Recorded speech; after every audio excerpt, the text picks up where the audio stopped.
Assalamualaikum warahmatullahi wabarakatuh. Salam guru penggerak. Pada video kali ini saya akan memaparkan tugas ruang kolaborasi modul 1.3, merencanakan prakarsa perubahan untuk mewujudkan visi. Kami adalah CGP Angkatan 11 Kabupaten Blitar. Tak lupa kami perkenalkan orang-orang hebat yang sudah mendampingi kami selama proses CGP ini adalah Bapak Saiful Haki selaku fasilitator dan Ibu Endah Sriwinarti selaku pengajar praktik kelas 11A. Berikut ini adalah anggota kelompok kami. Yang pertama adalah Santi Wijayanti dan Erviar Naning, Dita Ailvin Eka Pratiwi, Fajar Irawan, dan Murni Lilik Megawati. Dari beberapa visi guru penggerak dari kelompok kami, ada pun satu visi yang sudah kami sepakati, yaitu terwujudnya peserta didik yang berkarakter religius dan mandiri sesuai profil pelajar Pancasila. Adapun indikator visi yang telah kami sepakati, yaitu yang pertama, terbentuknya karakter peserta didik yang religius dan mandiri sesuai dengan profil pelajar Pancasila. Yang kedua, terciptanya peserta didik yang religius dan mandiri melalui kegiatan pembiasaan-pembiasaan di sekolah. Berikut ini adalah pernyataan prakarsa perubahan dalam Bagja yang sudah kami sepakati bersama kelompok kami. Pada alur Bagja yang pertama adalah prakarsa perubahan yang sudah kami tentukan, yaitu terwujudnya murid yang religius dan mandiri. Dan pertanyaan yang sudah kami susun adalah, yang pertama, apa yang harus saya lakukan untuk mewujudkan murid yang religius dan mandiri? Dan daftar tindakan dan penyelidikan yang kami lakukan adalah, yang pertama, mendaftar kebiasaan-kebiasaan baik yang telah dilaksanakan di sekolah. Yang kedua, berkomunikasi dengan rekan sejawat dan kepala sekolah tentang cara menumbuhkan nilai-nilai mandiri melalui pembiasaan di sekolah. Pada alur Bagja yang kedua adalah A. Ambil pelajaran. Pertanyaan yang sudah kami susun yaitu, yang pertama, apa saja hal-hal atau cara yang telah dilakukan dalam menumbuhkan kebiasaan untuk menanamkan nilai-nilai religius dan mandiri di sekolah. Yang kedua, siapa saja yang terlibat dalam pembiasaan nilai-nilai tersebut? Yang ketiga, bagaimana cara melaksanakan penanaman nilai untuk mendukung tercapainya kebiasaan-kebiasaan tersebut? Yang keempat, bagaimana hasil dari usaha yang telah dilakukan? Daftar tindakan atau penyelidikan yang dilakukan untuk menjawab pertanyaan tersebut. Yang pertama, mengumpulkan data dan informasi dari proses pembiasaan nilai-nilai religius dan mandiri. Yang kedua, semua warga sekolah harus terlibat dalam kolaborasi untuk mencapai tujuan bersama. Yang ketiga, melakukan penjadwalan dalam pembiasaan nilai religius dan memberi teladan sesuai dengan nilai kemandirian. Yang keempat, hasil dari usaha yang dilakukan adalah sebagian besar murid sudah aktif melaksanakan nilai religius dan nilai mandiri. Berikut ini alur Bagja yang ketiga adalah G. Gali mimpi. Pertanyaan yang sudah kami susun, yang pertama adalah, apa saja pembiasaan-pembiasaan yang telah dilakukan di sekolah untuk menumbuhkan nilai religius dan mandiri? Yang kedua, bagaimana upaya untuk mewujudkan murid yang religius dan mandiri? Yang ketiga, apa kendala yang dihadapi saat melaksanakan praktik pembiasaan nilai religius dan nilai mandiri? Adapun daftar tindakan atau penyelidikan yang perlu dilakukan untuk menjawab pertanyaan tersebut.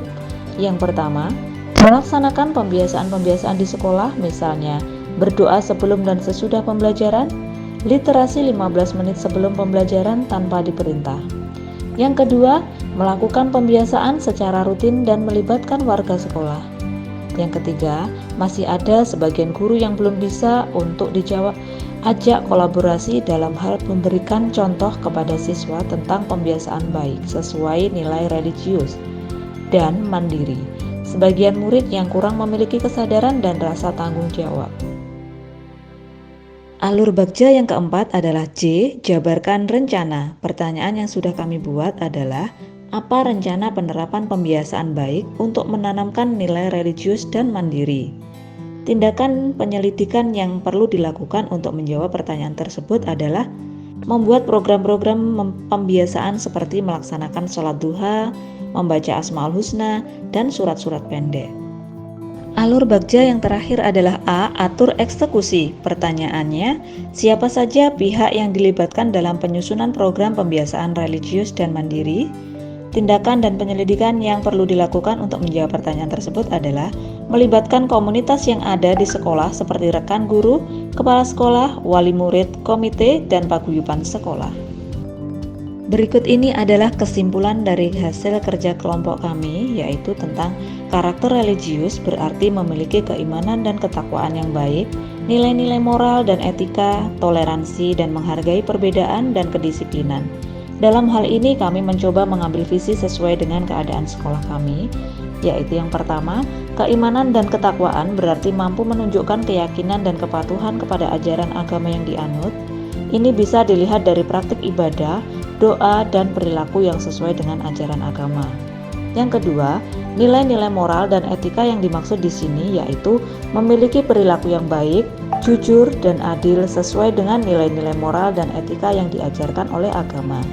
Yang ketiga, toleransi dan menghargai perbedaan yaitu menghargai dan menghormati agama serta kepercayaan orang lain, serta mampu hidup harmonis dalam keragaman agama dalam satu lingkungan sekolah. Dan yang terakhir adalah yang keempat, kedisiplinan yang dimaksud ialah menunjukkan kedisiplinan dalam menjalankan tugas-tugas keagamaan dan secara konsisten melakukan dengan kesadaran diri sendiri. Yang berikutnya, karakter religius dan mandiri penting untuk membentuk individu dalam pembentukan moral dan etika, toleransi, pengembangan pribadi, bertanggung jawab, dan kesiapan untuk menghadapi tantangan. Yang pertama, karakter religius sebagai pembentukan moral dan etika berarti karakter religius memberikan dasar moral yang kuat, membantu murid memahami perbedaan antara yang benar dan yang salah. Murid dengan karakter religius cenderung bertindak dengan jujur dan adil, yang sangat penting dalam kehidupan pribadi dan profesional. Yang kedua, toleransi, yaitu dengan menghargai perbedaan. Karakter religius mengajarkan toleransi dan penghargaan terhadap keanekaragaman yang penting dalam lingkungan keberagaman di sekolah. Murid dengan karakter religius cenderung lebih peduli dan empati, membangun hubungan yang harmonis dengan orang lain. Yang ketiga, karakter mandiri membantu pengembangan pribadi pada kemandirian dalam belajar. Murid yang mandiri mampu mengatur dan mengarahkan proses belajarnya sendiri, meningkatkan hasil akademis dan keterampilan belajar sepanjang hayat. Yang keempat, tanggung jawab dan kesiapan untuk masa depan di sini berupa kemampuan menghadapi tantangan, yaitu murid yang mandiri lebih siap menghadapi dan mengatasi berbagai tantangan hidup, baik di bidang akademis, profesional, maupun pribadi. Sebelum saya mengakhiri hasil paparan diskusi kelompok kami, izinkan saya memberikan satu buah pantun.